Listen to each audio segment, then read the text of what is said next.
Neste momento, nós convidamos os facilitadores, Alírio, Carlos, Matheus e também a nossa Lorena, da coordenação da área de estudo, para a resposta às perguntas formuladas.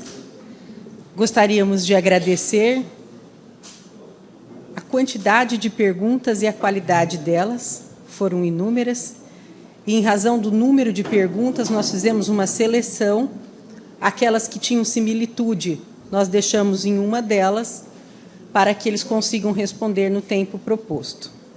Solicitamos que aqueles que forem convidados a responder se limitem a 3 minutos, para que as exposições de todos possam ser contempladas. Também deixamos à vontade, que, ainda que a pergunta seja dirigida a um facilitador, se o outro quiser complementar, fique à vontade também. Em razão de nós estarmos transmitindo, solicitamos que aqueles que vão responder venham até aqui, para que nossos amigos internautas possam ter acesso às respostas também. Em razão da filmagem, a gente pede a gentileza de vir até aqui responder, porque daí a gente consegue acessar os internautas também. Temos uma primeira pergunta dirigida ao nosso Carlos Campetti. Há anos, a maioria de nossas casas espíritas, em Mato Grosso, adotamos o ESD com a apostila da FEB, o que requer esforço e disciplina, pois vai se desdobrando em novas turmas a cada ano, mas proporciona um conhecimento em comum em qualquer região do Brasil. Vendo a profundidade que o estudo reflexivo propicia, para uma casa menor que tem dificuldade em proporcionar um novo estudo, qual devemos priorizar?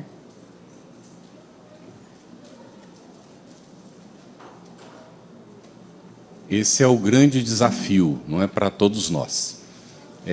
Cada casa espírita precisa aprender a tomar as próprias decisões. A gente, quando educa os nossos filhos, um desafio dos pais é ensinar os filhos a estarem na vida sabendo decidir o que é melhor para elas, qual o caminho a seguir. Quando os pais tutelam demasiadamente os filhos ficam dependentes dos pais, não amadurecem, demoram para amadurecer. Então, é importante que a casa espírita aprenda a tomar a sua decisão. A federativa, ela dá o apoio, oferece os materiais, oferece as opções. Não é? O movimento nacional oferece as opções. Cabe à casa estudar a sua realidade, não é? Aquilo que ela está vivendo naquele momento, o público que ela tem, o que já foi feito e não foi feito ainda, e aí, então, fazer a experiência e adotar aquilo que seja mais adequado para o público, para as pessoas que estão buscando. Com muito cuidado, porque nós somos muito tendenciosos às vezes. Nós temos preferências pessoais e a gente, então, acaba induzindo a decisão pela nossa preferência pessoal. Por isso seria interessante que fosse sempre um grupo a tomar a decisão. Não é? Por isso uma área que tem um coordenador adjunto e que tem uma equipe de trabalho. Ah, mas a casa é tão pequenininha, só tem um grupo, então tem 2 pessoas, já é uma equipe. Que os 2 conversem com a direção, não é, da casa, que tem uma diretoria normalmente constituída por 4 ou 5 pessoas, e tome a decisão em conjunto. Se tem dúvida, conversa com a federativa, para esclarecer as dúvidas, não para que a federativa diga usa esse ou aquele método, porque não é o papel da federativa fazer isso, nem é o da FEB, está bem? A decisão tem que ser do centro, é um processo de amadurecimento da instituição. Antigamente não tinha opção, como só tinha um, era aquele mesmo. Hoje tem opção, então nós temos que aprender a escolher entre as opções que são oferecidas para nós, está bem? Pergunta dirigida à área de estudo. Em um grupo do ESD que está em andamento, a experiência recomendaria implantar o estudo reflexivo sistêmico ou, para esse estudo, deveria iniciar uma nova turma?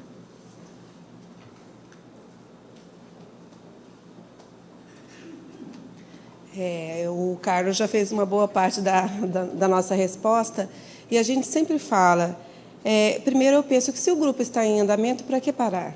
Né? A gente completa aquele ciclo e depois a gente avalia o que é melhor. É muito interessante que na exposição do Carlos, ele trouxe os vários estudos que são oferecidos pela área de estudo do Espiritismo. E o estudo reflexivo é mais um. A decisão é um a mais para complementar. E a decisão, então, né, de seguir nesse estudo ou não, deve ser do centro espírita, né, e deve... uma coisa não exclui a outra. A gente deve sempre lembrar disso. Porque, às vezes, quando a gente vem com uma nova proposta, nós achamos que nós estamos excluindo outra, de forma alguma. Né? Essa nova metodologia vem para somar. E esse sempre vai ser o nosso encaminhamento. O EJA ele já tem um lugar dele estabelecido. E se o Centro Espírita achar que depois iniciar uma nova turma vai ser proveitoso, por que não? Aí a escolha vai ser do Centro Espírita.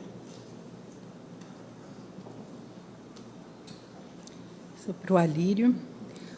O livro para a introdução do estudo reflexivo ficou ótimo, de forma a facilitar a implantação. Teremos continuidade com novos livros para os outros módulos?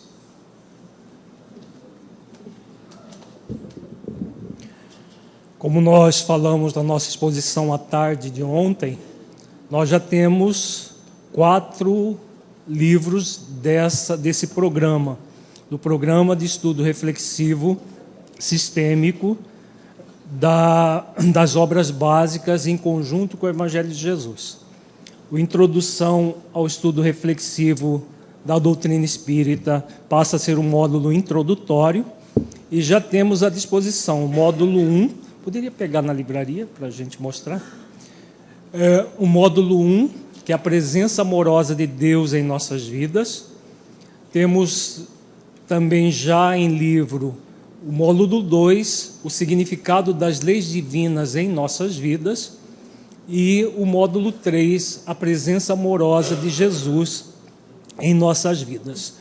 Dos módulos 4 até o módulo 12 já estão todos gravados, estão disponíveis no site do Projeto Espiritizar até o módulo 9. O 10, o 11 e o 12 estão gravados em fase de edição pela empresa que é contratada pela Federação para fazer a edição desses módulos, e em tempo oportuno vai ser colocado no site do Projeto Espiritizar, da FEENTE Projeto Espiritizar. E ainda este ano deve ser publicado o módulo 4, a influência dos espíritos em nossas vidas, e também, provavelmente, o módulo 5, o significado da imortalidade em nossas vidas. Devem ser publicados ainda este ano. Para o ano que vem, devemos publicar na sequência o significado da lei da reencarnação, depois o significado da desencarnação em nossas vidas.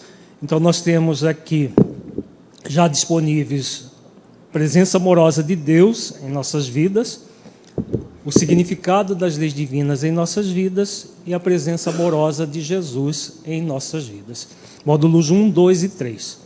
Então, em tempo oportuno, vão ser lançados até, provavelmente, nos próximos 2 anos, nós teremos os 12 módulos e, juntamente com a introdução, 13 módulos de estudo desse programa que apresentamos na tarde de ontem. Ao Carlos, cite sugestões para tornar os estudos dos tomos mais atraentes.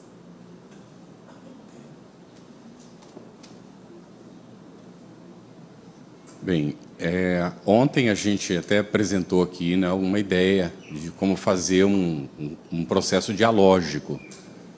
Hoje nós temos incentivado muito essa participação. Nós precisamos ouvir as pessoas que estão conosco. Elas trazem, quando não conhecimento espírita, elas trazem a sua experiência de vida, que pode ser preciosa.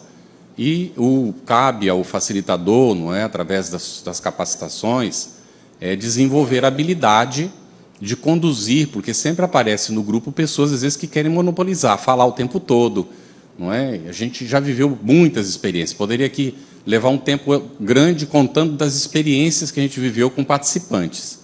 Isso é naturalíssimo, tem que desenvolver a habilidade de conseguir conduzir para que aquele que não fala nada, ele se desperte, aquele, né, e tenha a sua participação, e aquele que fala demais, que ele respeite, né, a vez dos outros e dê oportunidade. Então, é uma questão de desenvolvimento. Mas as maneiras de fazer a coisa ficar dinâmica, isso varia muito, são técnicas, não é, que a gente pode utilizar. Então, ontem nós colocamos aqui, tem a técnica de explosão de ideias. Você começa no primeiro momento, deixa todo mundo falar, vai anotando as ideias e depois começa a debater com o pessoal em cima daquilo que já foi anotado. É um primeiro momento que desperta, não é? Você pode usar várias técnicas, como um cochicho, por exemplo.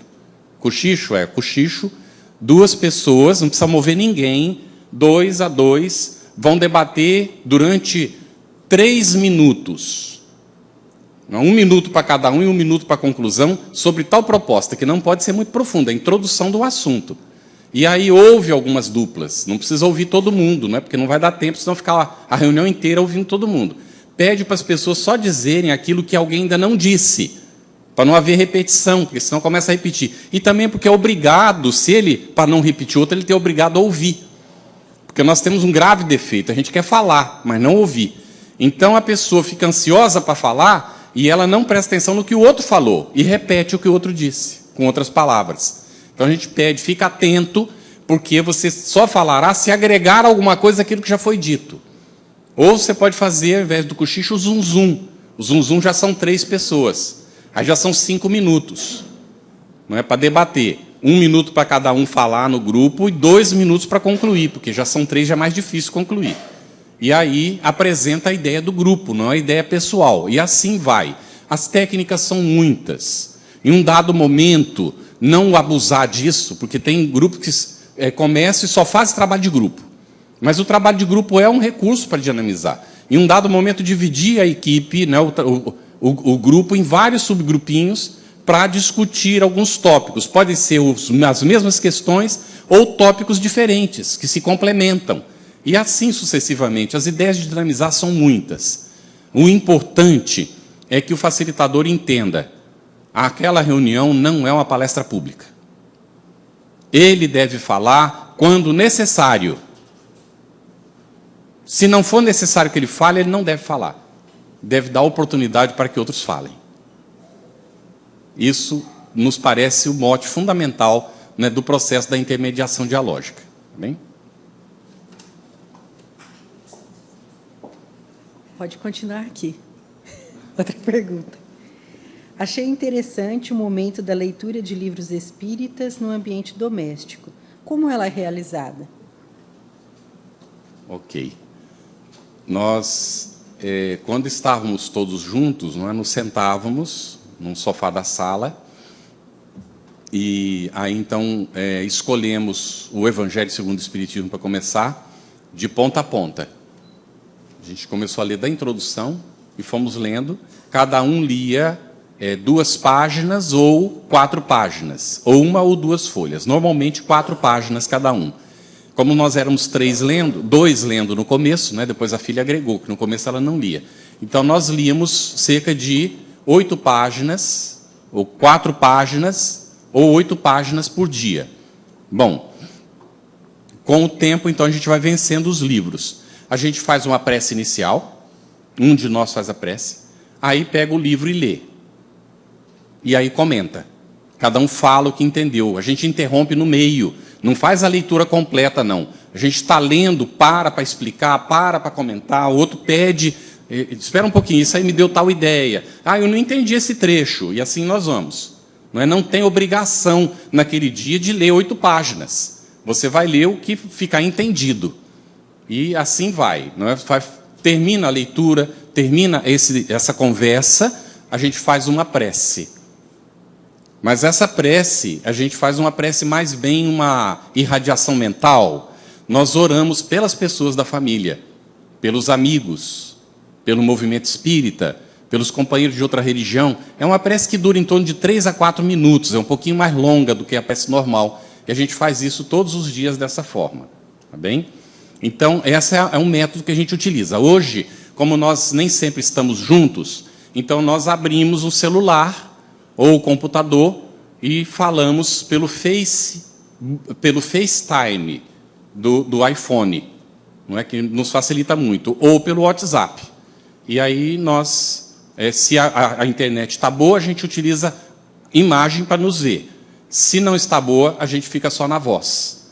E aí um lê, aí nós vamos fazendo, um faz a prece inicial, normalmente é o nosso filho que é autista, que faz a prece de abertura, que ele faz conforme ele pode. Aí fazemos a leitura, fazemos o comentário, e um de nós vai rodando, faz a prece. Hoje já agregamos, eventualmente, o namorado da minha filha, não é, que também participa da nossa leitura de vez em quando. Devagarinho ele vai chegando, não é? Então, eu digo para vocês que é uma revolução. É uma verdadeira revolução. Porque é um verdadeiro curso de interiorização do Espiritismo na vivência diária. Porque eu me lembro, eu vou finalizar com isso essa resposta, do meu pai, não é, no Evangelho no Lar, que a gente continua fazendo uma vez por semana. Essa leitura não interrompe o Evangelho no Lar, tá bem? Nesse dia do Evangelho é só o Evangelho. E nos outros dias a leitura. Então, o nosso pai, ele tinha o hábito, não é, de comentar na vida prática. Eu vou citar o que a gente abria ao acaso, né, no nosso evangelho. Essa semana eu briguei com fulano, aí falou o nome da pessoa que a gente conhecia. Foi muito feia a nossa briga, e até terminamos dizendo que a gente nunca mais vai fazer negócio. Né, o meu pai vivia de negócio, né, de transporte, essa coisa toda. E ele disse, eu perdi um cliente, ele perdeu um companheiro, eu estou tão chateado, mas diante dessa lição, eu vou lá pedir perdão para ele. E aí, na semana seguinte, ele veio e disse que tinha conversado com o homem, que agora eles já estavam fazendo negócio outra vez juntos. Então, são essas coisas da prática, né? A lição não existe só para ilustrar o intelecto, tá bem? É para usar mesmo no nosso dia a dia. Pergunta para o Mateus. Pela obra, a introdução ao estudo reflexivo, consegue o facilitador conduzir um grupo de iniciantes sem o estudo prévio do Pentateuco kardeciano?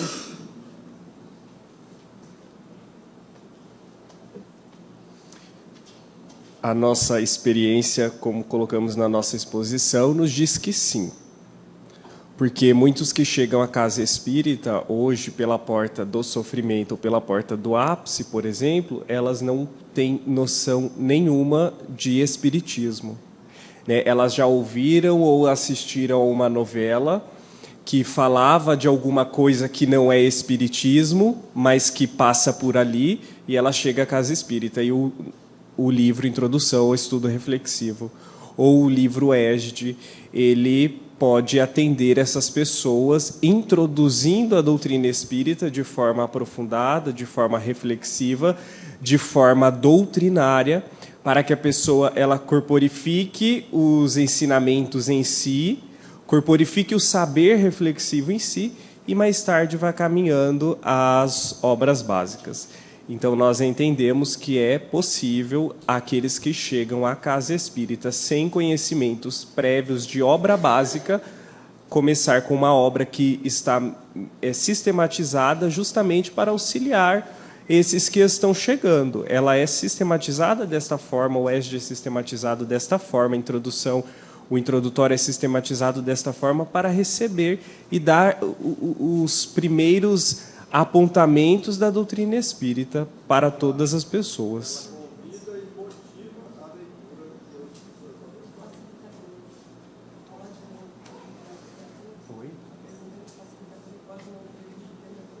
A pergunta é: o facilitador pode não ter lido o Pentateuco?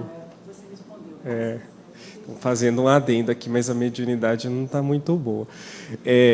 A Lorena está falando assim que a pergunta era, eu vou acrescentar para deixar esclarecido. A Lorena fala assim, a pergunta é se o facilitador não leu o Pentateuco.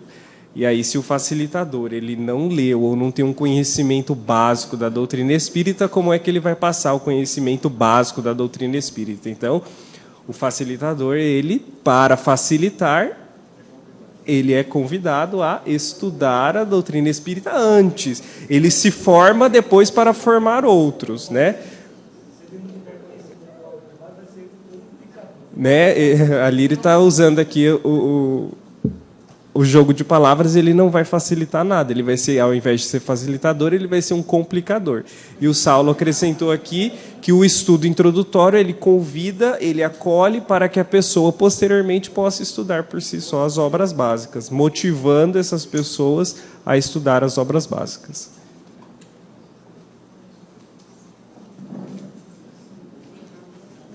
Pergunta dirigida ao Alírio. Um grupo é capaz de alcançar o objetivo do estudo apenas pela escolha do método reflexivo?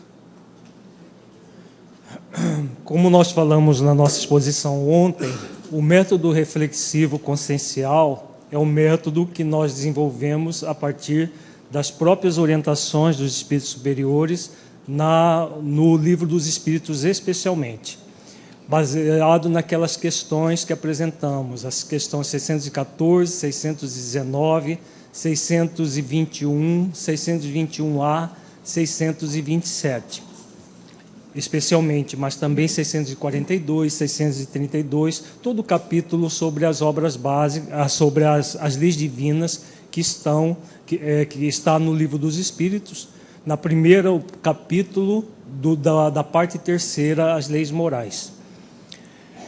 E, como nós falamos, é uma contribuição da nossa federação, uma contribuição bem singela para o movimento espírita. Como é um método, ele não é um método exclusivamente para o programa de estudo sistematizado reflexivo sistêmico. Na nossa federativa, nós temos utilizado esse método, por exemplo, para estudar a mediunidade. Nós temos uma trilogia de estudo da mediunidade, que é a prática da mediunidade com Jesus, reuniões mediúnicas e os vários tipos de mediunidade e a mediunidade e obsessão, que nós aplicamos o método reflexivo consciencial. No nosso encontro de outubro, que nós trabalharemos o atendimento espiritual, nós vamos utilizar o método reflexivo consciencial aplicado ao atendimento fraterno. Como que no atendimento fraterno nós podemos utilizar esse método para receber aqueles que chegam com uma dor, com sofrimento, consolar a pessoa, mas ao mesmo tempo esclarecê-la que é por meio das leis divinas que ela vai realmente superar o sofrimento. Então, ele é um método para todas as atividades do Centro Espírita. Pode, inclusive, ser utilizado nos outros programas de estudos. Como é um método centrado nas leis divinas da consciência, para que nós nos tornemos seres conscienciais. Na reflexão, o Carlos falou várias vezes que isso está sendo estimulado pela Federação Espírita Brasileira, que nós não façamos estudos intelectualizados, mas que nós reflitamos, que nós tragamos isso para a necessidade das pessoas. Isso faz parte da universalidade dos ensinos dos Espíritos. O terceiro pilar é estímulo à prática das virtudes. Quem de nós que não somos convidados a nos sentir estimulados a praticar as virtudes cristãs? É uma necessidade, nós reencarnamos para isso. Ninguém está na Terra para se divertir e voltar para a dimensão espiritual mais fragilizado do que quando entrou. Nós, quando reencarnamos prometemos para nós mesmos que nós iríamos, sim, desenvolver as virtudes cristãs nesta existência. Então, é uma necessidade do ser humano que está no processo de evolução. E trazer isso tudo para dentro das nossas vidas é aquilo que vai tornar vivo o estudo. Então, qualquer estudo pode e deve ser utilizado. Esse método, ele se aplica. Ele se aplica exatamente por essas características, ele apenas sistematiza o processo. No programa que nós apresentamos, já tem toda a sistemática de oferecer o método, porque ele começa, como nós falamos, com reflexões, leva a pessoa não apenas a ficar em torno do conteúdo doutrinário por leituras ou por dinâmicas de grupo, mas convida o aprendiz a mergulhar dentro de si mesmo para sentir o que ele conheceu daquele conteúdo e como que ele se aplica à vida dele. No primeiro momento, utilizando a maiêutica socrática para ele perceber o que ele sabe e o que ele não sabe do tema. Depois estuda o tema e depois avalia como que aquilo gerou nele. Então, a diferença do programa que a Federação Espírita do Estado do Mato Grosso está oferecendo ao movimento espírita é essa, que nós já sistematizamos todo o processo, está nas obras que elas provêm das obras básicas e do Evangelho de Jesus. Repetindo mais uma vez, tudo que está nessas obras não é nosso, nós vamos fazendo apenas alguns textos que vão unindo um conteúdo ao outro para não ficar uma colcha de retalhos. Mas todo o conteúdo provém das obras básicas e do Evangelho de Jesus. E aí, nessa sistematização, vai ser mais fácil aplicar. Agora, se nós pudermos utilizar isso no antigo ESME, que agora é estudo da mediunidade, no estudo sistematizado, no estudo sequenciado, como o Carlos disse, a maioria dos centros espíritas não fazem o estudo sistematizado, fazem estudo sequenciado das obras básicas. Se for um estudo apenas com leitura e um comentário da questão, sem aprofundar no significado daquilo na nossa vida, sem refletir que virtudes nós somos convidados a desenvolver a partir daquelas reflexões que, por exemplo, uma pergunta do Livro dos Espíritos nos remete, o estudo acaba ficando parcial, porque nós vamos ficar apenas daquilo que nós achamos do conteúdo.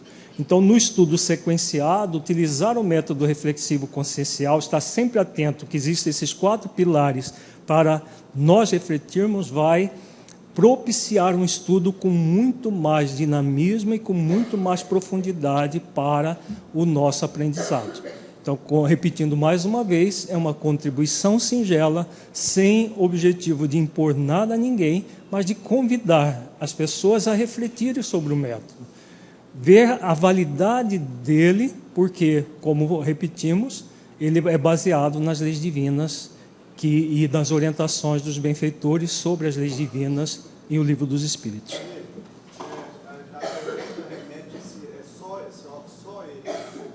Como? Se é só ele? Não. Claro que não. É aquilo que nós já falamos isso ontem. Não é o uso do método, porque o método não transforma ninguém. Nós falamos isso claramente.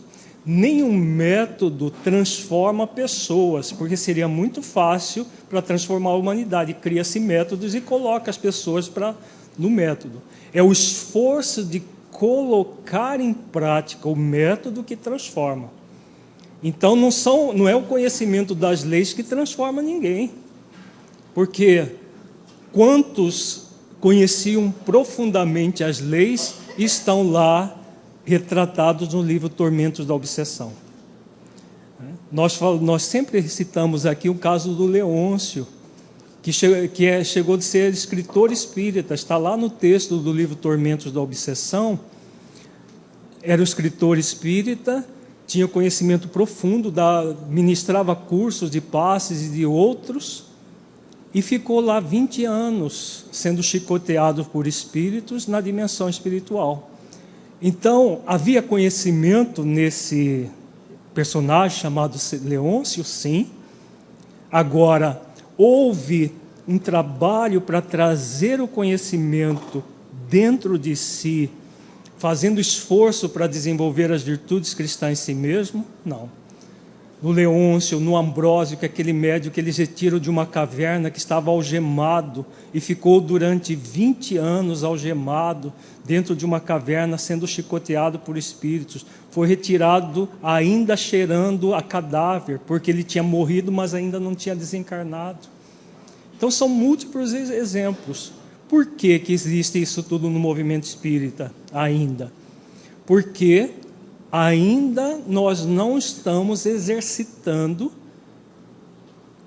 Claro que existem exceções, mas não exercitamos aquilo que nós conhecemos. Então, o método ele facilita, mas se a pessoa não fizer os esforços para adentrar profundamente nas leis, para exercitar as virtudes que fazem com que nós cumpramos as leis e colocar no limite das suas forças em prática no seu dia a dia, nenhum método vai transformar ninguém. Porque a pessoa pode fazer 10, 15 anos de estudo reflexivo, se não fizer o esforço, vai acontecer daqui a pouco, médios recebendo depoimentos de pessoas. Eu fiz estudo reflexivo durante tanto tempo no centro, mas eu fiquei nessas condições. Se não houver esforço, recentemente lendo uma obra de André Luiz, o benfeitor Clarencio, o ministro do nosso lar, ele fala da lei do esforço. Sem esse movimento de se conectar com a lei do esforço na nossa consciência, desenvolvendo a virtude do esforço, ninguém consegue se autoiluminar. Continua a pergunta. Na sua opinião, para implantarmos o estudo reflexivo, deveremos fazê-lo em outro dia ou poderemos fazê-lo em substituição ao ESD? O Carlos colocou muito claro na sua exposição que hoje preconiza-se uma área de estudo.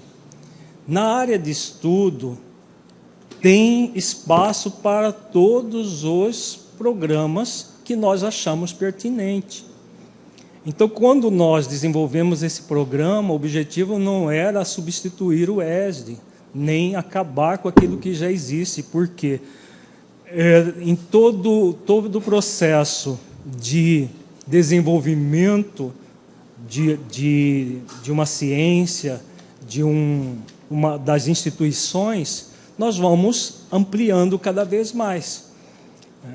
Ele colocou muito claro na sua exposição agora há pouco que a Federação Espírita Brasileira está fazendo todos os esforços para mostrar que o ESD não é uma cartilha que tem que ser seguida a ferro e fogo, como um programa. Então, nós temos uma área de estudos. Cabe, como ele mesmo colocou na resposta agora há pouco, o Centro Espírita avaliar se é bom abrir um novo dia, que se abra. Se há trabalhador e há público para isso, por que não? Agora, se for acharem pertinente ter uma turma do ESD, uma turma do estudo reflexivo, para continuidade do estudo, fica a critério do Centro Espírita. Então, cada Centro Espírita é um mundo próprio. Somos individualidades enquanto pessoas e somos individualidades enquanto instituições. Como somos individualidades enquanto instituições, não existe uma regra geral. Tem que fazer isso ou tem que fazer aquilo.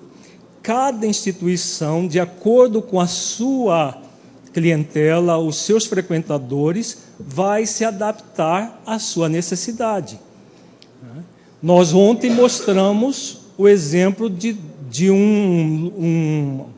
uma cidade que nem centro espírita tinha e que desenvolveu o estudo reflexivo já no módulo 1, que é bem mais complexo que a introdução ao estudo da doutrina espírita, e foi um sucesso. Um grupo que já tinha feito o estudo do ESD no mesmo grupo e que implementou o estudo reflexivo, também foi um sucesso. Então, cada caso é um caso, o Centro Espírita deve avaliar e, de acordo com as suas necessidades, ir promovendo aquilo que melhor vai se aplicar ao grupo que vai ser desenvolvido. É muito importante, isso a gente aprende na psicoterapia.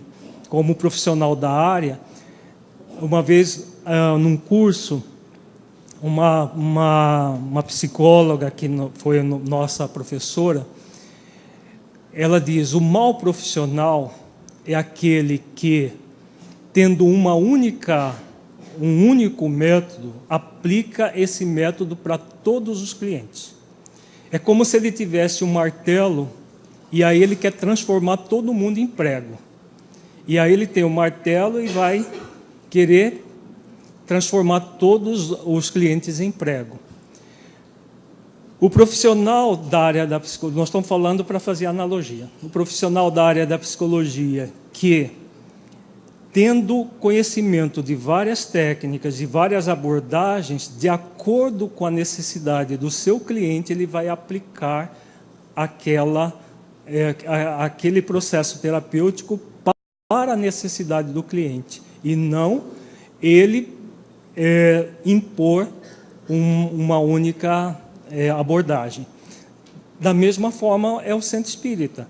Então, se nós temos apenas um único material, teremos esse movimento, talvez, de querer impor só esse material.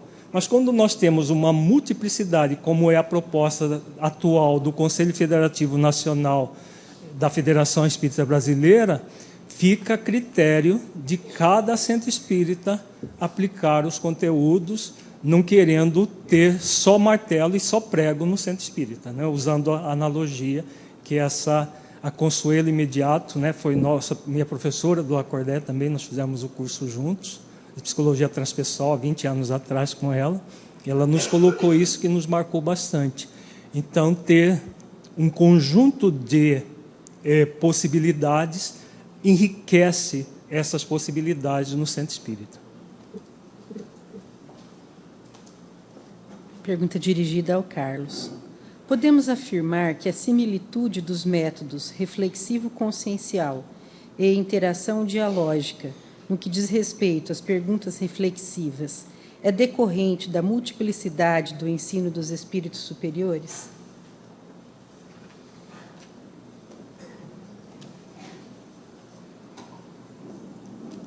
A revelação espiritual ela está presente desde o início dos tempos.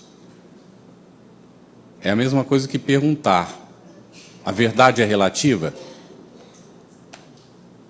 A verdade não é relativa, ela é absoluta, porque se ela é verdade, ela é verdade.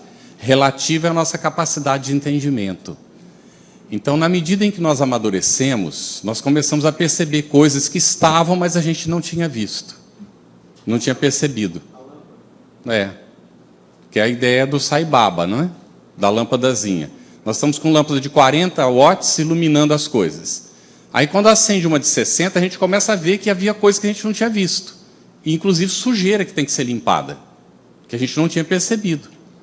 Então, conforme nós vamos avançando no nosso processo evolutivo, nós vamos percebendo coisas. Tá um ditado, não é, que é chinês, que diz que quando o discípulo está pronto, o mestre aparece. E André Luiz transplantou isso para o trabalhador. Ele diz: quando o trabalhador está pronto, o trabalho aparece.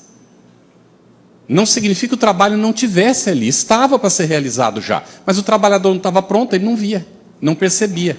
Ou percebia, mas não estava maduro para assumir. Agora, quando o trabalhador está realmente preparado, está afim, ele deseja, aí ele assume. Então, a metodologia foi utilizada lá por Sócrates, foi colocado aqui. Aquilo lá era uma intermediação dialógica, que foi chamado de hemêutica, que foi a técnica que, né, ele batizou com esse nome.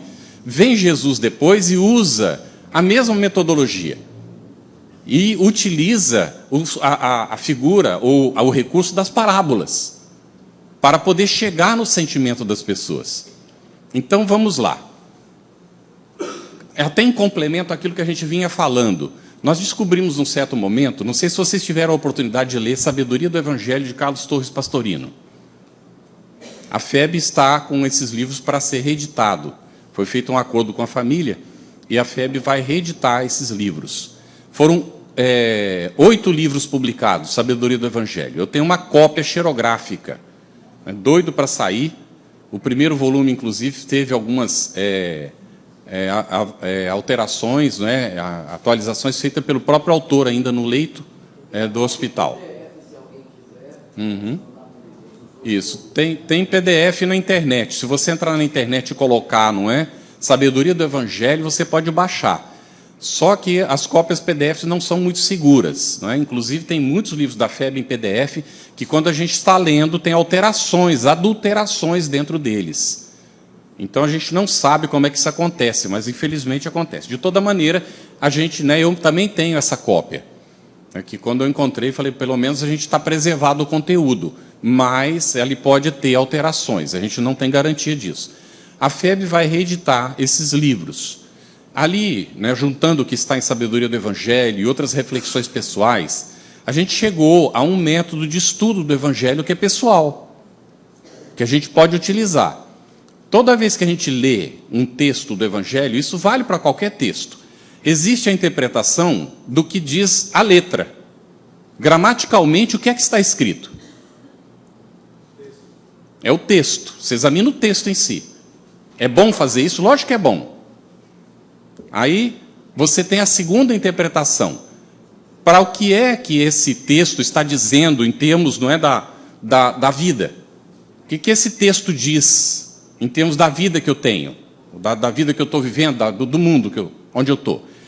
O que esse texto tem de espiritual? Do que ele trata no aspecto espiritual? Então eu tenho 3 interpretações, mas me falta uma que é fundamental.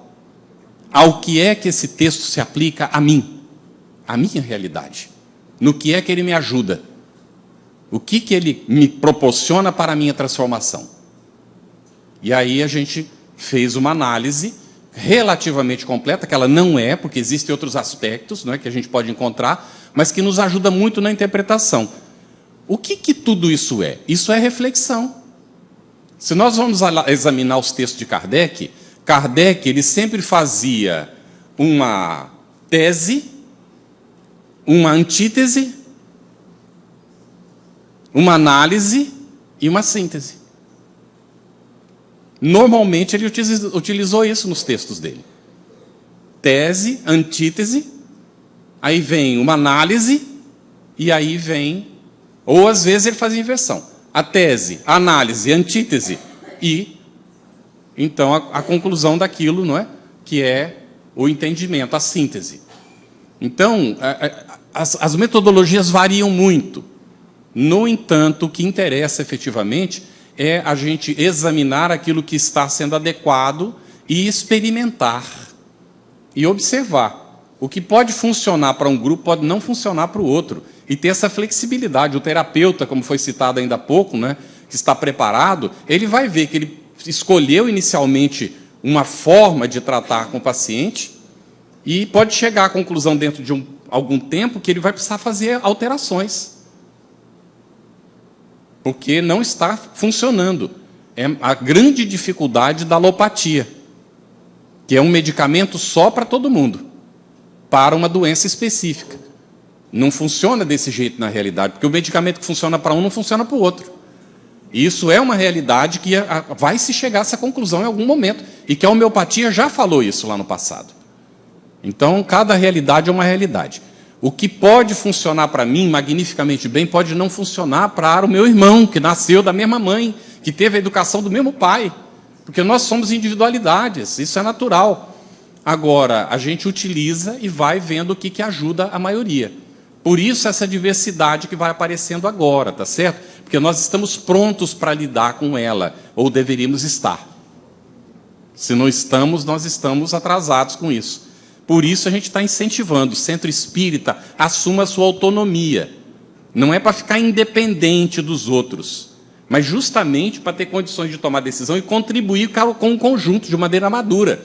É o que Joana de Anjos chama do período da consciência desperta, que a moderna psicologia tem tratado também.